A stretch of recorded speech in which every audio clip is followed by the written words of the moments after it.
नमस्कार विद्यार्थियों। एमए उत्तरार्ध हिंदी की इस ऑनलाइन कक्षा में आप सभी का स्वागत है।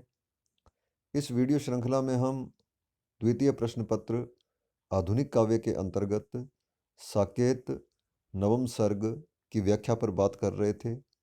अब तक 14 भाग हम पूरे कर चुके हैं। आज भाग 15 के अंतर्गत हम साकेत की व्याख्या पर आगे बात करेंगे। उर्मिला अपनी विरह व्यथा में अपनी आंखों से कहती है, आंख बता दे तू ही, तू हंसती है या यथार्थ रोती है। तेरे अधर दशन ये, या तू भर अश्रु बिंदु ढोती है।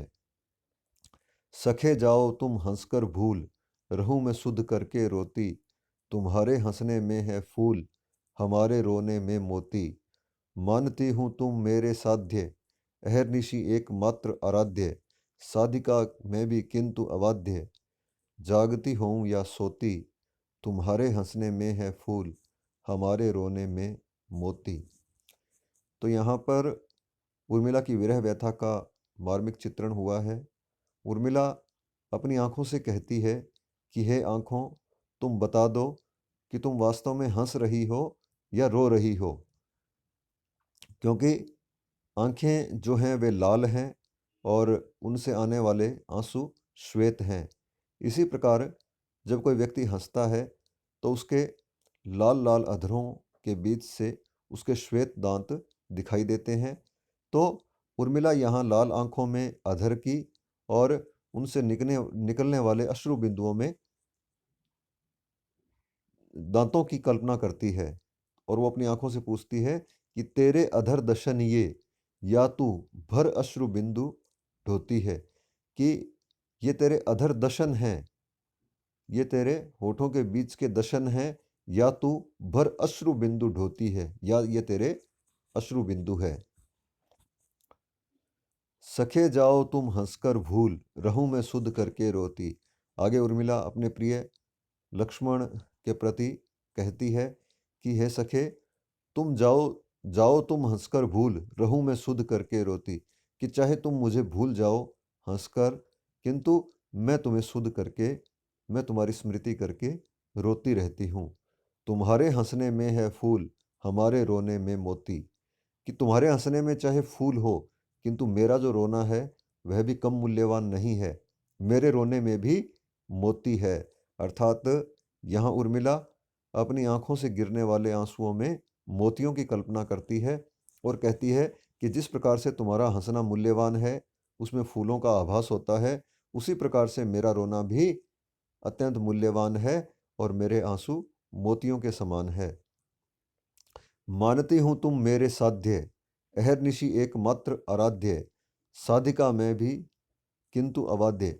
कि मैं मानती हूँ कि तुम मेरे साध्य हो और एकमात्र तुम मेरे आराध्य हो, किंतु मैं भी एक दृढ़ साधिका हूँ। मैं भी अपने पथ से, अपने निश्चय से हटने वाली नहीं हूँ। जागती हूँ या सोती, तुम्हारे हंसने में है फूल, हमारे रोने में मोती। कि मैं चाहे जागती हूँ या सोती हूँ, मैं सदैव तुम्हारी साधिका रहूंगी। इसी प्रकार से आगे उर्मिला कहती है, सहज हो सफल हो सहज तुम्हारा त्याग, नहीं निष्फल मेरा अनुराग। सिद्धि है स्वयं साधना भाग, सुधा क्या क्षुधा जो न होती। तुम्हारे हंसने में है फूल, हमारे रोने में मोती। आगे उर्मिला कहती है, सफल हो सहज तुम्हारा त्याग। कि तुम्हारा जो त्याग है, तुमने जो राज्य का, जो घर का और जो पत्नी का त्याग किया है, वह तुम्हारा त्याग सहज ही सफल हो, किंतु मेरा अनुराग भी निष्फल नहीं है। अर्थात मेरा तुम्हारे प्रति जो अनुराग है, वह अनुराग भी अत्यंत श्रेष्ठ है और वह निष्फल नहीं है। सिद्धि है स्वयं साधना भाग, और मेरे लिए तो मैं ये जो साधना कर रही हूँ, यही मेरे लिए सिद्धि के समान है। सुधा क्या क्षुधा जो न होती, तुम्हारे हंसने में है फूल, हमारे रोने में मोती। और यदि क्षुधा नहीं होती तो सुधा का भी कोई मूल्य नहीं है। अर्थात सुधा का, अमृत का मूल्य भी तभी है जब क्षुधा है। काल की रुके न चाहे चाल, मिलन से बड़ा विरह का काल। वहाँ लय यहाँ प्रलय विकराल, दृष्टि में दर्शनार्थ धोती। तुम्हारे हंसने में है फूल, हमारे रोने में मोती। उर्मिला आगे कहती है, काल की रुके न चाहे चाल, मिलन से बड़ा विरह का काल। कि काल की चाल चाहे न रुके, किंतु मिलन से भी बड़ा विरह का काल होता है, क्योंकि विरह में ही मनुष्य के प्रेम की परीक्षा होती है। उसका प्रेम कितना सच्चा है, कितना दृढ़ है, इस बात की परख विरह में ही होती है। तो उर्मिला कहना चाहती है कि मिलन से भी बड़ा यहाँ पर विरह का काल है। वहाँ लय, यहाँ प्रलय विकराल। और मिलन में जहाँ लय है, वहाँ विरह में एक प्रकार से प्रलय है।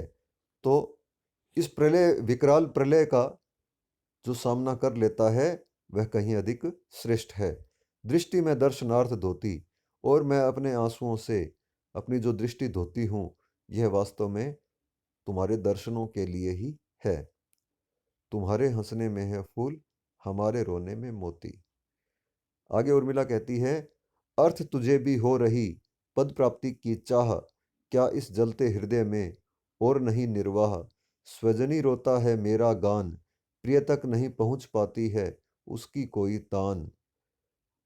उर्मिला अपने अर्थ से कहती है कि अर्थ तुझे भी हो रही पद प्राप्ति की चाह, क्या इस जलते हृदय में और नहीं निर्वाह।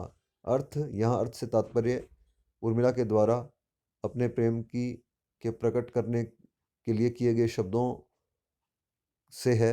वह कहना चाहती है कि जो मैं जिन शब्दों का प्रयोग करती हूँ, उनका अर्थ जो है वह, क्या उसे भी किसी पद प्राप्ति की चाह है, अर्थात क्या वे शब्द भी सही और गलत इस प्रकार के मूल्यांकन की अपेक्षा रखते हैं। क्या इस जलते हृदय में और नहीं निर्वाह, कि मेरे जलते हुए हृदय में क्या उन शब्दों का कोई और निर्वाह नहीं हो सकता है। स्वजनी रोता है मेरा गान, प्रिय तक नहीं पहुंच पाती है उसकी कोई तान। वह अपनी सखी से कहती है कि हे सखी, मेरा जो गान है वह रो रहा है, किंतु प्रिय तक नहीं पहुंच पाती है उसकी कोई तान। झिलता नहीं समीर पर इस जी का जंजाल, झड़ पड़ते हैं शून्य में बिखर सभी स्वरताल। उर्मिला कहती है कि मेरे जो सभी स्वरताल हैं, वो इस शून्य में बिखर जाते हैं, अर्थात मैं अपने आप को संतुलित नहीं कर पाती हूँ, और यह मेरे लिए जी का जंजाल बन गया है। विफल आलाप विलाप समान, स्वजनी रोता है मेरा गान। कि मेरा जो गान है वो विफल आलाप विलाप के समान ही हो गया है, अर्थात यह जो गान है, यह गान नहीं है, बल्कि एक व्यर्थ में किया गया आलाप विलाप ही लगता है। उड़ने को है तड़पता मेरा भावानंद, व्यर्थ उसे पुचकार कर फुसलाते हैं छंद। और मेरा जो भावानंद है, मेरे जो भावों का आनंद है, वह उड़ने को तड़पता है, किंतु व्यर्थ उसे पुचकार कर फुसलाते हैं छंद। किंतु मेरे जो छंद हैं वो व्यर्थ ही उसे पुचकार कर फुसलाते हैं। दिखाकर पद गौरव का ध्यान, स्वजनी रोता है मेरा गान। और वह मेरा जो गान है, वह अपने पद गौरव का ध्यान मुझे दिखाता है और रोता है। अपना पानी भी नहीं रखता अपनी बात, अपनी ही आंखें उसे ढाल रही दिन रात। जना देते हैं सभी अजान, स्वजनी रोता है मेरा गान। दुख भी मुझसे विमुख हों, करे न कहीं प्रयाण, आज उन्हीं में तो तनिक अटके हैं ये प्राण। विरह में आजा तू ही मान, स्वजनी रोता है मेरा गान। आगे उर्मिला कहती है कि अपना पानी भी नहीं रखता अपनी बात, अपनी ही आंखें उसे ढाल रही दिन रात।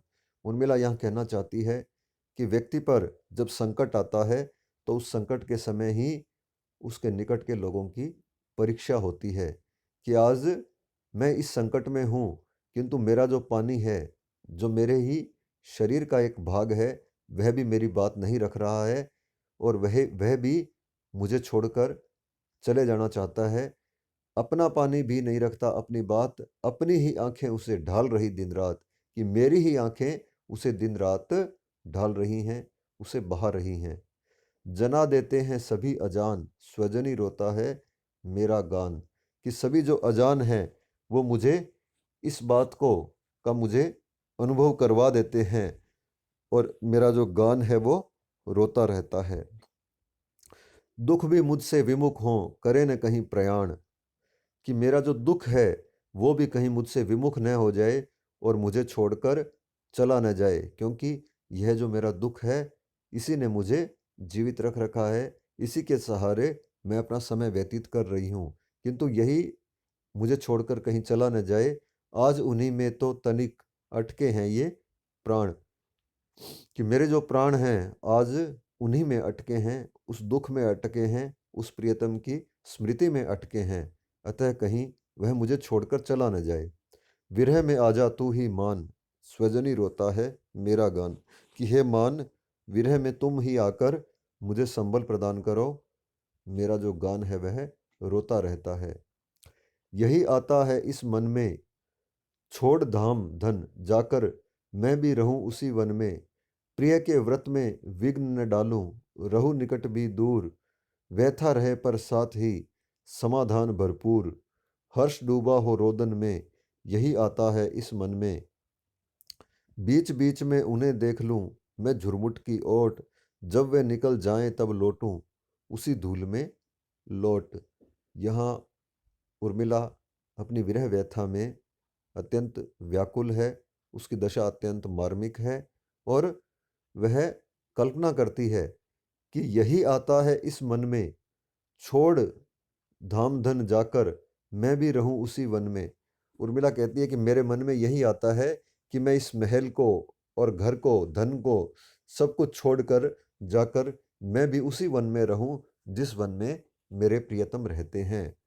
प्रिय के व्रत में विघ्न न डालूं, रहूं निकट भी दूर, व्यथा रहे पर साथ साथ ही समाधान भरपूर, कि मैं वन में जाना चाहती हूँ किंतु मैं अपने प्रिय के बिल्कुल निकट नहीं जाना चाहती हूँ, क्योंकि मेरे अत्यंत निकट जाने से उनकी साधना में व्यवधान पड़ेगा। तो मैं अपने प्रिय का जो व्रत है उस व्रत में विघ्न न डालूं, रहूं निकट भी दूर, कि मैं उनके निकट रहते हुए भी दूर रहूं। व्यथा रहे, कि मुझे निकट रहकर दूर रहने पर व्यथा तो होगी, किंतु साथ ही साथ मेरा समाधान भी हो जाएगा, अर्थात जिस कष्ट को, जिस दुख को मैं अभी सहन कर रही हूँ उससे मेरा समाधान हो जाएगा, और मैं उनसे थोड़ा दूर रहकर एक प्रकार की संतुष्टि प्राप्त कर लूँगी। हर्ष डूबा हो रोदन में, यही आता है इस मन में, कि मेरा वह जो हर्ष है वह रोदन में डूबा हुआ हो, यही आता है इस मन में। बीच बीच में उन्हें देख लूं मैं झुरमुट की ओट, जब वे निकल जाएं तब लौटूं उसी धूल में लौट, कि मैं अपने प्रिय से दूर दूर रहकर किसी झुरमुट की ओट से मैं उन्हें देख लूं, यही मेरी इच्छा है, और जब वे निकल जाएं तब लौटूं उसी धूल में लौट, और जब वे एक स्थान से चले जाएं तो उस स्थान की जो धूल है, जो मिट्टी है, उसमें मैं लौट जाऊं, अर्थात मैं उनके चरणों की धूलि को प्राप्त कर लूं, ऐसी मेरी कामना है। यहाँ उर्मिला अपने प्रिय की दूर से ही दर्शन करके भी अपने आप को संतुष्ट मानती है, और वह अपने प्रिय की धूलि को प्राप्त करना चाहती है, पदरज को प्राप्त कर उसमें लौटना चाहती है। रहे रत वे निज साधन में, यही आता है इस मन में, जाती जाती गाती गाती कह जाऊं यह बात, धन के पीछे जन जगती में उचित नहीं उत्पात, प्रेम की ही जय जीवन में, यही आता है इस मन में। उर्मिला कहती है कि रहे रत वे निज साधन में, यही आता है इस मन में, कि मैं प्रियतम के सामने नहीं आना चाहती, उनके जाने के बाद उनकी पदरज में लौटना चाहती हूँ, किंतु मेरी इच्छा यह है कि वे अपनी साधना में अपना जो व्रत है उस व्रत में वो लीन रहें, उनकी साधना में किसी प्रकार से विघ्न न पड़े, यही आता है इस मन में। जाती जाती गाती गाती कह जाऊं यह बात, धन के पीछे जन जगती में उचित नहीं उत्पात। आगे उर्मिला कहती है कि मैं एक बात कह देना चाहती हूँ कि धन के पीछे जन, कि धन के पीछे जगती में उचित नहीं उत्पात, कि यदि कोई व्यक्ति संसार में धन के लिए उत्पात करता है तो यह उचित नहीं है। यहाँ गुप्त जी ने उर्मिला के माध्यम से बड़ी गहरी बात कही है और वो कहना चाहते हैं कि संसार में धन क्षणभंगुर है, जीवन भी क्षणभंगुर है। अतः मनुष्य को धन के लिए अपने जीवन को कष्ट में नहीं बनाना चाहिए, दूसरों को भी दुख नहीं देना चाहिए। प्रेम की ही जय जीवन में, यही आता है इस मन में। और प्रेम जो है वह धन से कहीं अधिक मूल्यवान है। प्रेम ही है जो स्थायी रहता है।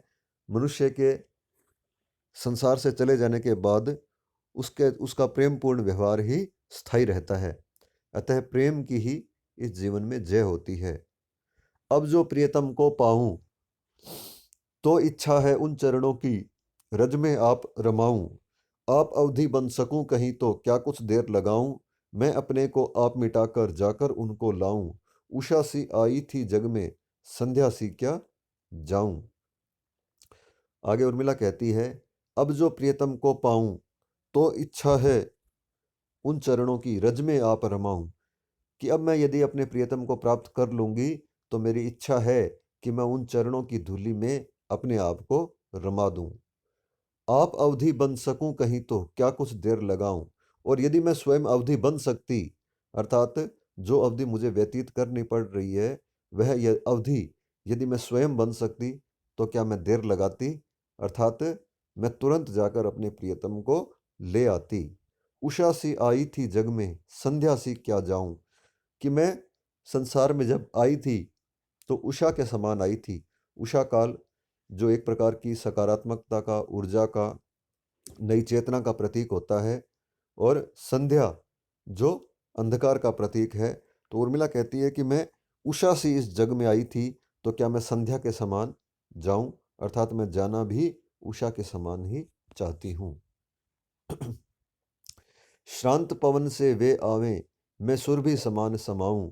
मेरा रोदन मचल रहा है, कहता है कुछ गाऊं। उधर गान कहता है रोना, आवे तो मैं आऊं। इधर अनल अनल है और उधर जल, हाय किधर मैं जाऊं। प्रबल बाष्प फट जाए न यह घट, कह तो हाहा खाऊं।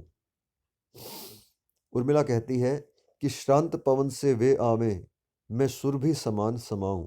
कि मेरे जो प्रियतम हैं वे जब अपना वनवास पूरा कर आवें तो वे श्रांत पवन के समान आवें और मैं सुरभि के समान उनमें समा जाऊं। अर्थात जिस प्रकार से पवन में जब सुरभि समा जाती है तो उस पवन का मूल्य कई गुना बढ़ जाता है और वह पवन सभी को अच्छा लगता है। यही बात उर्मिला कहती है कि मैं अपने प्रियतम जो पवन के समान आवे तो उनमें सुरभि के समान समा जाऊं। मेरा रोदन मचल रहा है, कहता है कुछ गाऊं।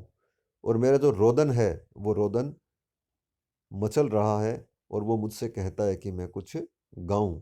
उधर गान कहता है रोना, आवे तो मैं आऊं। और उधर जो गान है वो गान यह कहता है कि मेरे रुदन के साथ ही वह आएगा। अर्थात यहाँ उर्मिला कहती है कि मेरा रुदन भी मचल रहा है और गान भी आना चाहता है। इधर अनल है और उधर जल, हाय किधर मैं जाऊं। प्रबल बाष्प फट जाए न यह घट, कह तो हा हा खाऊं। उर्मिला कहती है कि मेरे लिए एक तरफ आग है तो दूसरी ओर पानी है, अर्थात दोनों ही ओर मेरे लिए तो मृत्यु के समान ही है। अब मैं किस तरफ जाऊं। प्रबल वाष्प फट जाए न यह घट, कह तो हा खाऊं। कि जो प्रबल वाष्प है उस प्रबल वाष्प से मेरा यह घट कहीं फट न जाए, अर्थात मेरे भीतर जो दुख है, जो कष्ट है, उस कष्ट से कहीं मेरा जो मन है वह मन फट नहीं जाए। ऐसा कहकर मैं हाहा खाती हूँ, दुखी होती हूँ। उठ अवार न पार जाकर भी गई, उर्मी में हूँ मैं इस भावार्णव की नई। अटक जीवन के विशेष विचार में, भटकती फिरती स्वयं मझधार में। सहज कर्षण कूल कुंज कछार में, विषमता है किंतु वायु विकार में, और चारों ओर चक्कर हैं कई, उर्मी हूँ मैं इस भावार्णव की नई। आगे उर्मिला कहती है, उठ अवार न पाकर जाकर भी गई, उर्मी हूँ मैं इस भावार्णव की नई, कि मैं इस भावार्णव, इस संसार रूपी समुद्र की एक नई उर्मी हूँ, एक नई लहर हूँ। और मैं ऐसी लहर हूँ जो उठकर पार नहीं गई है, अर्थात कुछ दूर जाने पर ही जो नष्ट हो जाती है, जो पार नहीं लगती है, ऐसी मैं उर्मी हूँ। अटक जीवन के विशेष विचार में, भटकती फिरती स्वयं मझधार में।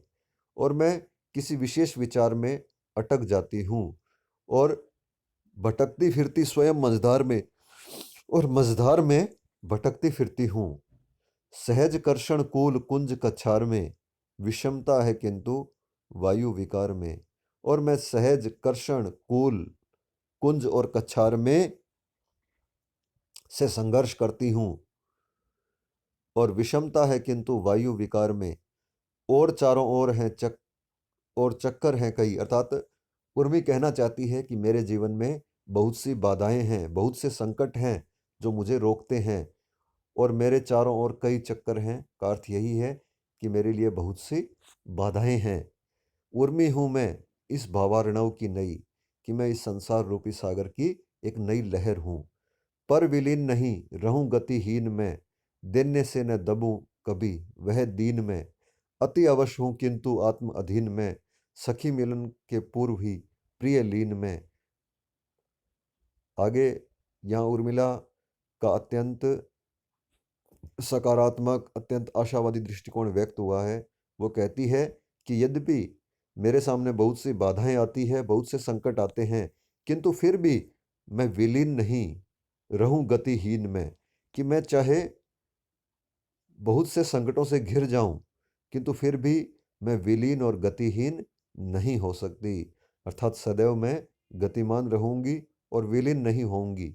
दैन्य से न दबूं कभी वह दीन में, कि मैं दीन तो हूं किंतु मैं इस दैन्य से कभी दबूंगी नहीं, अर्थात मैं संघर्ष करूंगी और इस अवधि रूपी सागर को मैं पार करूंगी। अति अवश्य हूं किंतु आत्म अधीन में, कि मैं अवश्य हूं किंतु फिर भी आत्म अधीन हूँ, मैं स्वयं के अधीन हूँ, कि मैं विवश तो हूँ किंतु फिर भी मैं स्वयं के अधीन हूँ। सखी मिलन के पूर्व ही प्रिय लीन में, कि मैं प्रिय से मिलन के पूर्व ही प्रिय में लीन हूँ, अर्थात यद्यपि मुझे मेरे प्रियतम नहीं मिले हैं, किंतु फिर भी मैं उनके मिलन में लीन हूँ, उनकी स्मृति के द्वारा ही मैं इस समय को व्यतीत कर रही हूँ। कर सका सो कर चुका अपना दई, उर्मी हूँ मैं इस भावार्णव की नई। उर्मिला यहाँ बड़ी ही सुंदर बात कह रही है। वो कह रही है कि कर सका सो कर चुका अपना दई, दई अर्थात विधाता, कि विधाता जो कर सकता था उसने वो कर दिया है, अर्थात विधाता ने मेरी परीक्षा लेने में कोई कमी नहीं रखी है, और वो मेरे लिए जो कर सकते थे वो उन्होंने कर दिया है, अर्थात जितने संकट में वो मुझे डाल सकते थे उतने संकट में विधाता ने मुझे डाल दिया है। किंतु फिर भी मैं उर्मी हूँ इस भावार्णव की नई, कि मैं इस संसार रूपी सागर की एक नई लहर हूँ, और मैं इन सभी बाधाओं को, इन सभी परीक्षाओं को पार करूँगी। तो यहाँ हम देखते हैं कि उर्मिला के जीवन में यद्यपि विरह है, व्यथा है और अत्यंत कष्ट है, किंतु फिर भी उसके मन में एक दृढ़ता है, और वह स्वयं को आत्माधीन बताती है, और उसके लिए यह अवधि रूपी सागर पार करना कोई कठिन नहीं है, ऐसा वह अपने शब्दों से संकेत करती है। शेष हम अगले व्याख्यान में करेंगे। धन्यवाद।